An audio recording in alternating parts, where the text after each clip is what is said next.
So last part natin sa Virgilio, stretch tayo. Yan. Pwede tayong nakahawak sa wall, quad release.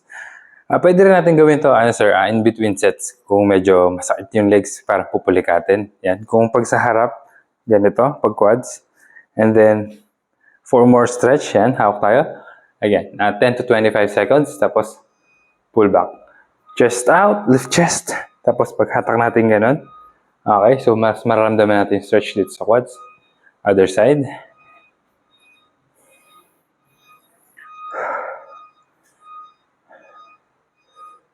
Chest up, shoulders back.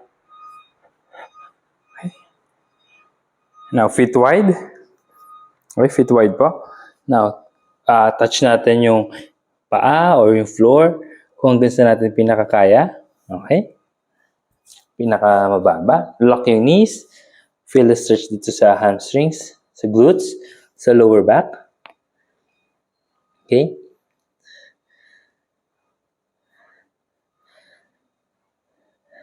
Now, switch one side, dalawang kamay. Twist ng konti para pati sa obliques. And then sa hip stretch natin. Other side.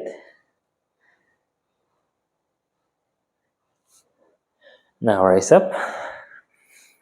Hands sa waist, tapos cross yung legs. Ngayon, cross natin. One leg pupunta sa kabila, sa likod. Okay? Hawak dito. And then, yung leg na nasa likod, kunyari, right leg, tapos right hand up. And then, bend. ITB stretch. Okay? So, yung movement ng muscles natin dito, insertion sa buong side na sa stretch natin, kabila. So, from here, yan. Step back. Rise up. Bend as low as you can.